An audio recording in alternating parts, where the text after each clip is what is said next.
Hey guys, it's Griffin Oni here, and welcome back to Pokémon HeartGold. Last time we went out of New Bark Town, not gonna mistake it for Little Root Town, Twin Leaf Town again. We went out to Route 29 and Route 46, we caught a bunch of new Pokemon, and we returned to Cherry Grove City to see all it had to offer, including the services of the Pokemon Center and the Pokemart. We also went over our trainer card and showed off everything, well, most everything that the trainer card itself could show. And this time, we're going to be continuing on after thoroughly upsetting our Cyndaquil for some reason.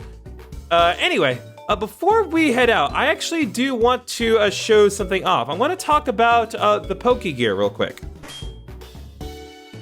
So we've seen more or less what the Pokegear can do. We use Pokegear and we can call our mother, Professor Elm or Professor Oak for the time being.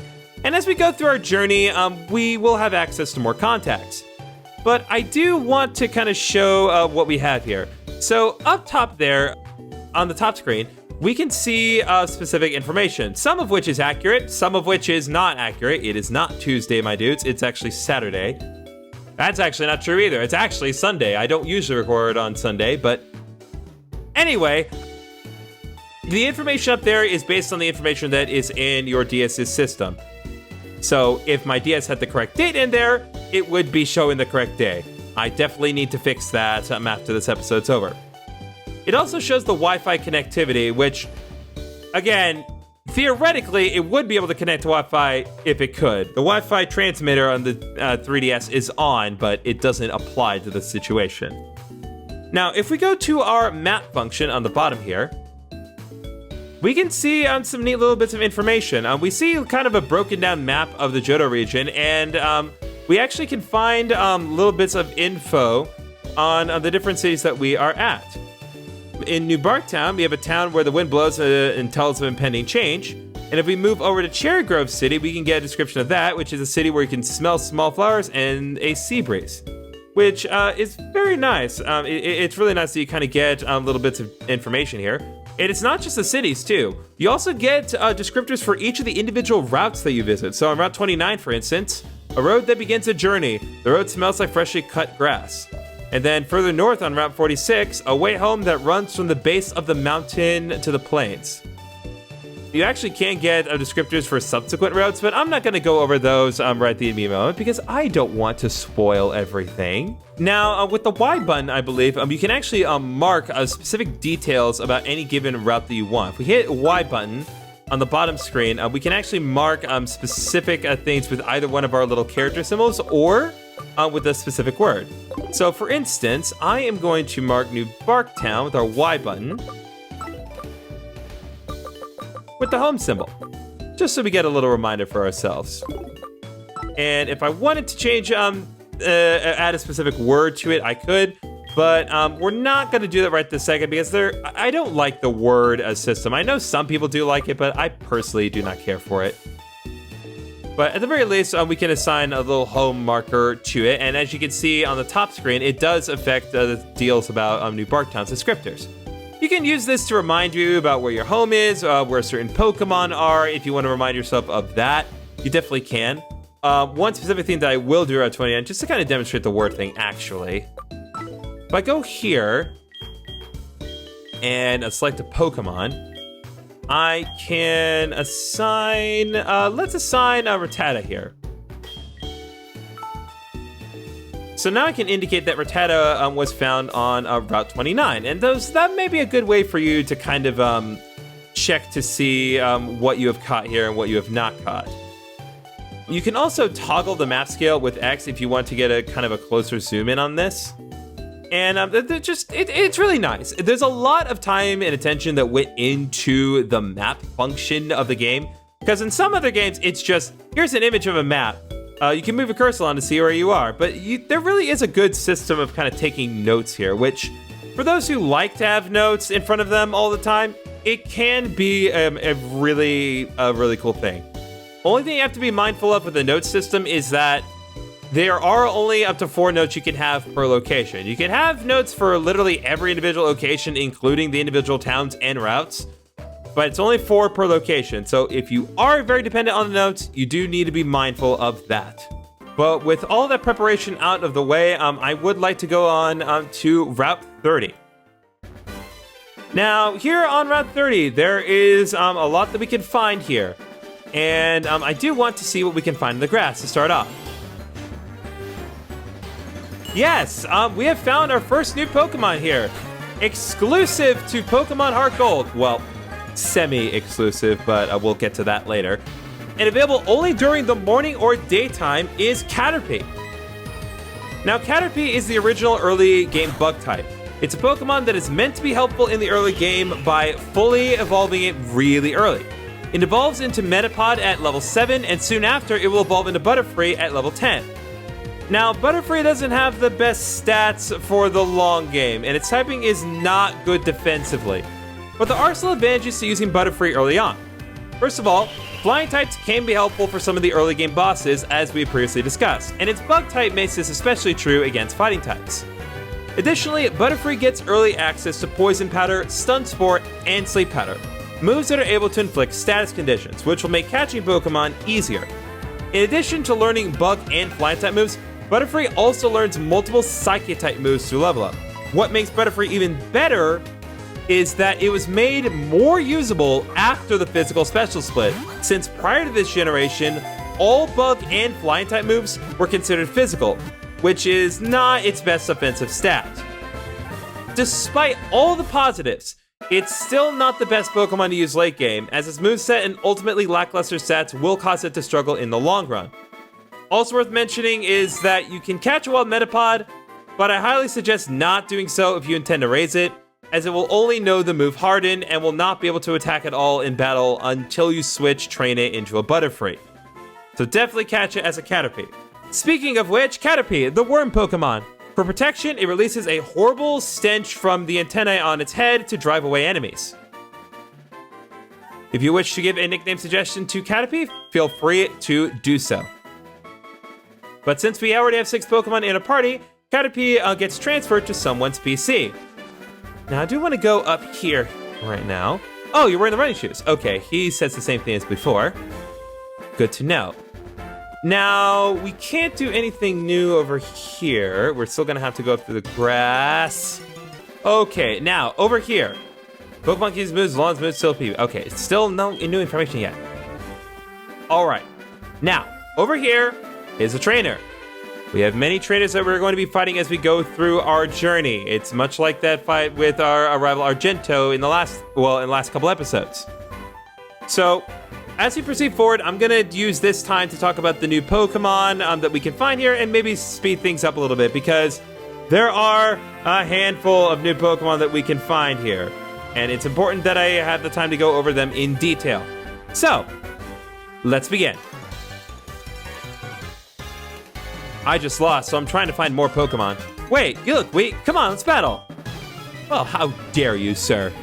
Anyway, as for our neighboring Soul Silver players, you do not get a Caterpie right out of the gate. Instead, semi-exclusively available during the morning and daytime in this route is Weedle. Now, like Caterpie, Weedle is an early game bug poison type that evolves quickly, but has lackluster stats and usability in the long run. Weedle will evolve into Kakuna at level 7 and then Beedrill at level 10. Now, Beedrill is arguably more offensively viable than Butterfree in terms of stats, with it having base 80 attack and base 75 speed, which definitely isn't bad. However, Beedrill doesn't get great bug type moves through level up. You're going to be relying on Twin Needle for a good while, and in the long run, it's not going to get any decent poison moves until very late, assuming you can even keep it on your team for that long. The only saving grace for Beedrill is that it can get decent moves via TMs and move tutors, but at that point, you might as well just spend those TMs on other, better bug types. I would probably pass on this one. Oh, and like Metapod, you can find wild Kakunas here, though I advise not catching in the wild if you intend on raising it. Now, while we're doing the process here, we were offered a number. Various trainers that we fight during our adventures are going to be offering us their phone numbers. And I will definitely be accepting all of them. Now, some people may suggest against this, as some actually provide more meaningful stuff than others, but I am going to highly suggest that you get them as many as you can. Still, I'm not going to be addressing every single request verbally. Instead, as we go through the routes, I'm going to be listing on screen all the Pokemon trainers that will offer you contacts, when they will call you for a potential rematch, and potentially what you could get out of rematching them. So, with that said, we did get one number from the first trainer that we fought. Now, moving on in our bios here, I would love to say that it's going to get better from here, but that's not really true. The next Pokemon we can find is only available in Pokemon HeartGold, and only available at night, and we actually did see it in episode 1, and that is Spinarak. This Pokemon is essentially the Johto early game bug poison type. It evolves into Ariados a little later than, say, Weedle does with Beedrill, but it does have stats that are still pretty much only good for the early game.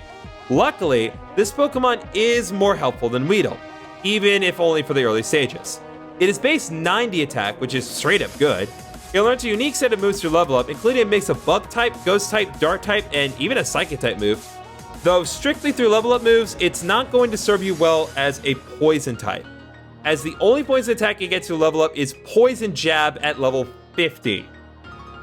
In addition, it learns a unique move called Spiderweb, which prevents the opponent from fleeing the battle. Now, this may not sound like the most useful thing in the world, but trust me when I say that this does give Spinarak and Ariados more utility in this game than they usually would. Even so, they lack good HP and defenses, and they're not very fast either, despite also learning multiple moves to offset this. If you want to raise it, I can definitely recommend it more than Weedle, but it will still struggle in the long run. And the last new Pokemon that we can catch on Route 30 specifically is available in Soul Silver in the morning hours, and that is Ladybug. Yeah, sadly we're not ending on a high note. Ladybug is the Johto early game bug flying type, capable of evolving relatively early on in the game, and intended to have stats that are only really helpful for the early game. On paper, anyway. In relative fairness, it's not all bad. It does evolve sooner than Spinarak, evolving into Ledian at level 18. It does decent speed and unironically spectacular special defense, which is made all the more useful with the physical special split as a factor. It does get multiple special bug moves through level up in this generation, though not very early. And it can act as a good early game support Pokemon, as it not only learns Reflect and Light Screen through level up, moves that raise the entire party's defense and special defense respectively by 50% for 5 turns, but it also gets a move Baton Pass level up, which lets Ledian switch out with a party member and transfer its stat boost to it. And given that Ledian also learns Agility through level up, that can be a good combination. The problem is everything else about it. Its attack and special attack are terrible, which is made worse by the fact that most of Ledian's attacking moves are physical instead of special. It has laughable HP and defense, which is made worse by Bug Flying type being a horrible type defensively. And aside from Aerial Ace via TM, Ledian doesn't learn any flying type moves. Honestly, unless you just really want the early game defense boost, or just really like the design of these two Pokemon, which I wouldn't blame you because it's unironically really good, I would pass on these guys. Ah, you're too strong. All right, we have completed a battle. As you saw on screen, I didn't quite show it explicitly in the first battle. Sorry about that. But as you saw on screen, when we defeat a Pokemon trainer, some of the money that we get is sent to Mom. It's done automatically. We talked about that in episode 2, but I still wanted to be sure to just show off of what it exactly did.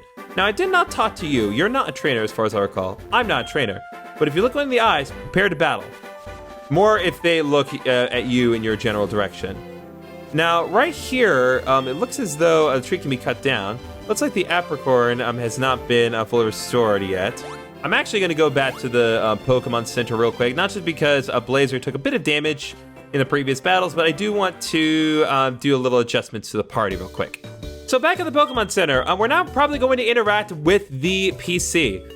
We can deposit, withdraw, move Pokemon, and move items. The thing that I want to do for the immediate moment is I want to deposit a Pokemon. I want to deposit Sentret for now, and I want to deposit Pidgey for now, because you don't necessarily need those in the squad at the immediate moment. Additionally, as I was going through things, I do want to call attention to Geodude's held item. Geodude has an Everstone. It came with it when I caught it. This is a held item that prevents the Pokemon from evolving. It is relatively rare, and it does occasionally come on Geodude, so it is nice to have, but I definitely recommend taking it off your Pokemon if you have any plans of evolving it, because the Everstone straight up prevents you from evolving your Pokemon if that Pokemon is holding it. All right, we're back here toward the top of Route 30, and as we go over here, we are now on Route 31, and I do want to walk through here a little bit.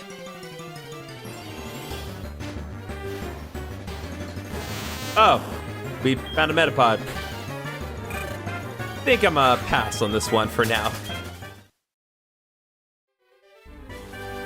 Okay, so even though Route 31 is essentially just an extension of Route 30, there actually is one new Pokemon that we can find here that isn't on Route 30. And that Pokemon is Bellsprout. Now, before we get into Bellsprout's Pokemon, I would like to preface by saying that nearly every concern I voiced regarding Chikorita also applies to Bellsprout. No matter how useful Bellsprout may seem on the surface, grass types are still going to struggle in this game. That said, on the surface, Bellsprout looks like a more offensively valuable Pokemon than Chikorita and its evolutions. It has great attack and special attack right from the start, ironically more almost comparable to Meganium. And this trend only continues as it evolves into Weepin' Bell at level 21, and then later Victory Bell when you use a Leaf Stone. Also, being a mixed attacker in this generation would make it even more viable because it would be able to do well with any move that it can learn. Except for one problem. Bellsprout's natural moveset sucks. It starts up with Vine Whip, which is an okay grass type for early game. But then it doesn't learn any grass type moves, aside from the powder moves, until level 39. And even then, it's Razor Leaf. You want to know what else learns Razor Leaf? Chikorita. You want to know when it learns Razor Leaf? Level 6. If you chose Chikorita, you are guaranteed to already have Razor Leaf by the time you're even able to encounter this thing. Plus, the only poison type attack Bellsprout and Weepin' Bell learn through level up is Acid, which is fine for early game, but pitiful for the late game. With such a horrendous moveset, is this thing even worth raising? In the long run, yes. And here's why. If you manage to get Victory Bell to level 47, you are finally rewarded in the form of it learning Leaf Blade and Leaf Storm.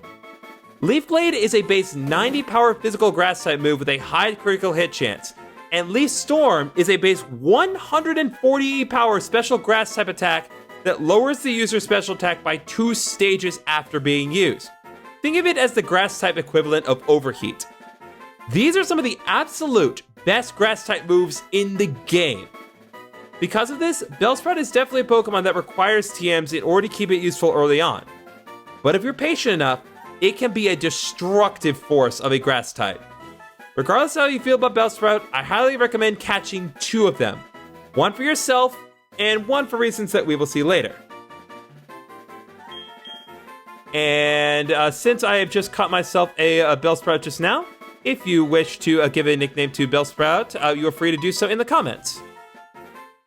But just bear in mind, I am getting a second one, and that one ain't sticking around.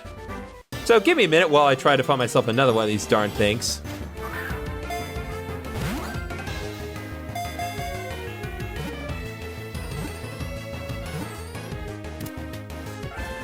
Alright, we got ourselves a second Bellsprout. Very nice. That second one's going to come in handy later on, but for now, we're just going to leave it be. Now we have 2 of these weeds in our party. What do you have to say, guy? Dark Cave. If a Pokemon could light it up, I'd explore it. Let's see here. Dark Cave. And over here we have a potion. Stores 20 HP, very useful to have.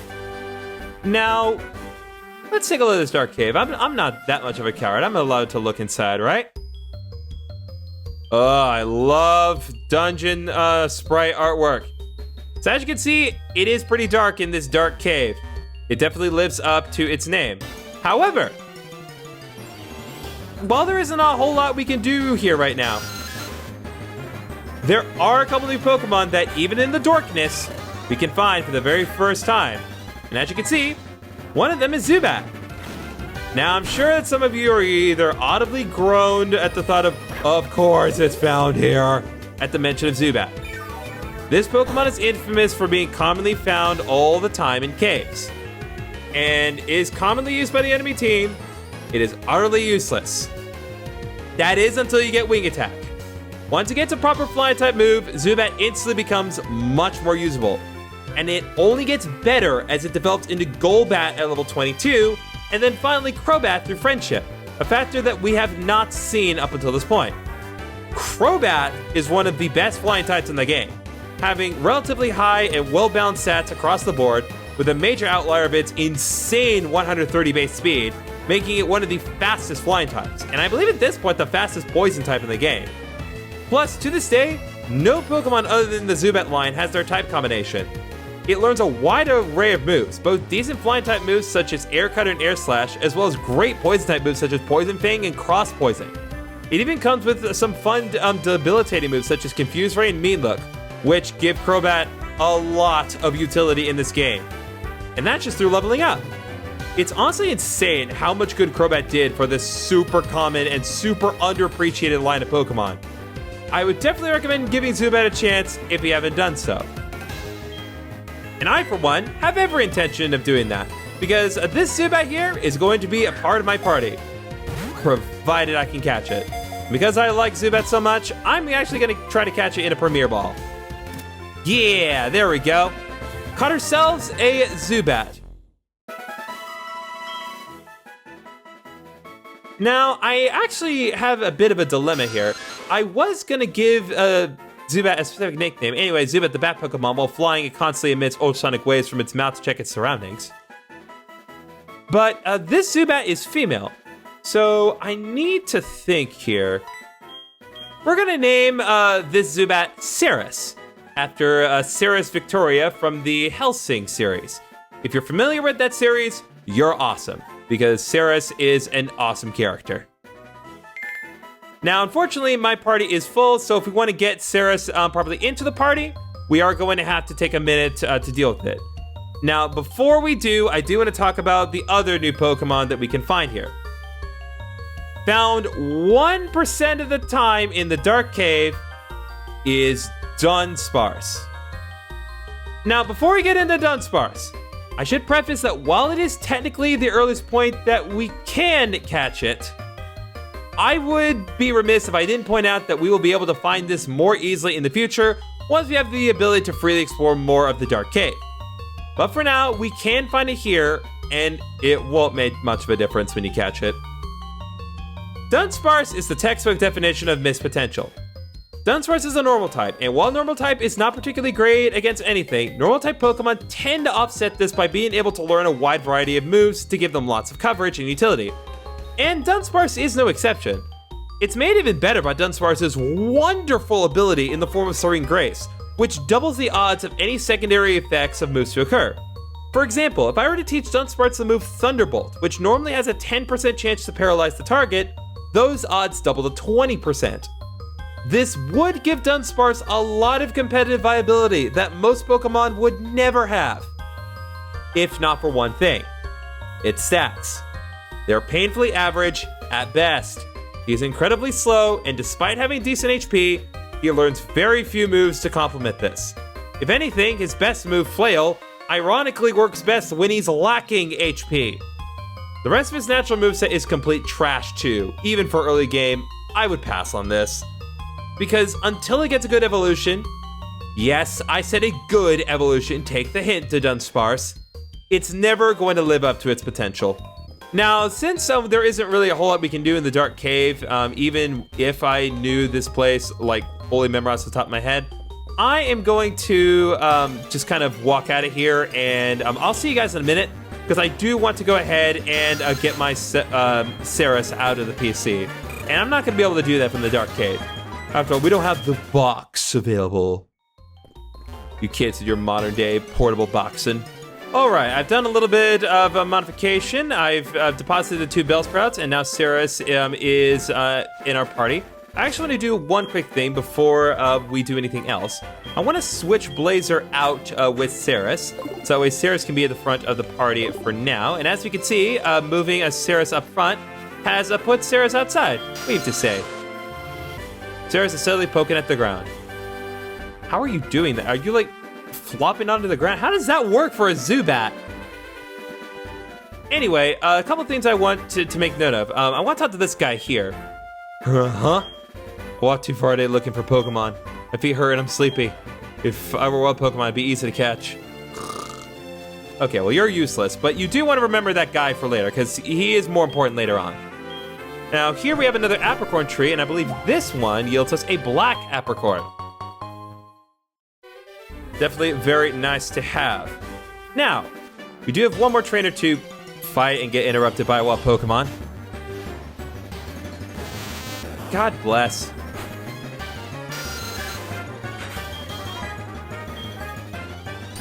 I can't escape, but all Metapod can do is use Harden. Ceres, please. Okay, there. Finalmente. Okay, what I wanted to do is bring out Ceres for the first time against this particular trainer. Well, sort of. I want to take this opportunity to not only fight this trainer, but show you a specific training method. I caught a bunch of Pokemon. Let me battle with you.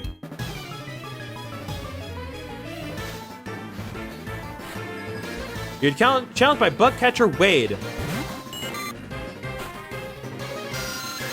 So we send Ceres out, and a good strategy, if you're trying to raise a Pokemon that's particularly weak, and boy is Ceres weak at the immediate moment, is put Ceres to the front, and then switch it out with a Pokemon that you know can actually handle the opponent. So this will cause Blazer to lose his speed, and in some cases this can cause the Pokemon you're sending out to get hurt. So you do want to be a little careful, but especially early game, this is kind of your best go-to method of training the Pokemon here. Unfortunately, all Caterpie seems to want to do is use String Shot, but it's not like I have that many better options myself. So as you can see, as a result of doing that, we each gain 10 EXP. So that is really the name of the game here. It's just to switch out over and over again until we get exactly all the results we want. And as you can see, Ceres is already halfway to a level up just from those 10 EXP points alone. Now, I could try doing Leech Life, but Bug is not particularly great against Bug, so I'm going to leave it be. Like I said, Ceres is not going to be that helpful until she gets Wing Attack. But trust me, once she does get Wing Attack, oh man, we're going to have so much fun.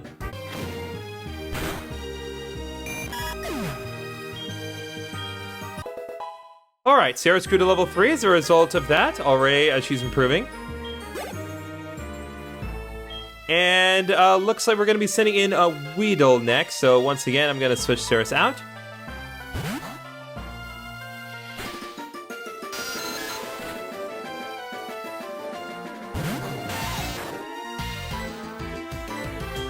Still not going to be as viable to use Ceres at the immediate moment because it's still weak, so we're just going to keep switch training Ceres and Blazer like this.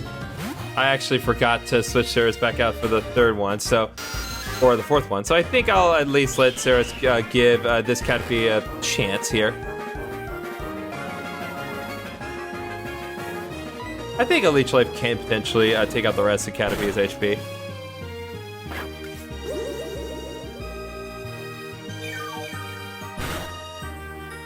There we go. You got one, girl. Good job. Aw. Hey, it was good for me. It was good for Ceres, too. You're awesome. I like you. I look for Pokemon here every day.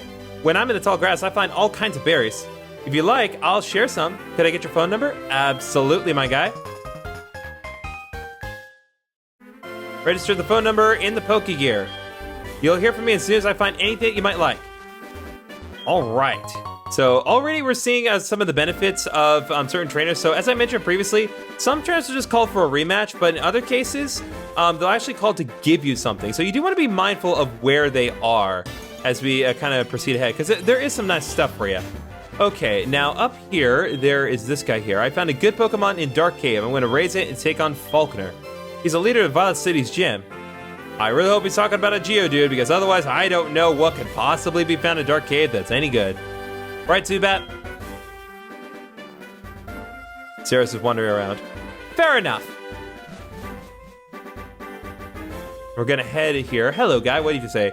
You must be a venturing trainer. Did you challenge the Pokemon gym yet? I have not. Oh. I knew it was you, Griffin. How'd you get past me? Here is something neat for surprising me, Griffin. We got the Versus Recorder for Talking to Liar here. Versus Recorder can record your Pokemon battles. I have to go now. I won't let you pass me again. Let's go, Meryl. Now she's running properly.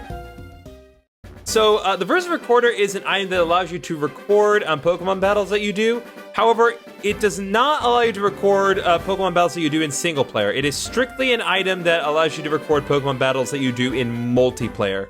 So it can be useful for certain battles, certain particular epic battles known throughout all of time can be recorded with the Versus Recorder, but not anything you're gonna do in single player. It has been said. And like that, we've entered a new city. Welcome to Violet City. And I think with a new city now ahead of us, we're gonna go ahead and end things here. We've re-explored Route 30 and explored Route 31 and a very small portion of the Dark Cave. We got ourselves a handful of new Pokemon, including a brand new party member for the team. And we've entered a new city in the form of Violet City.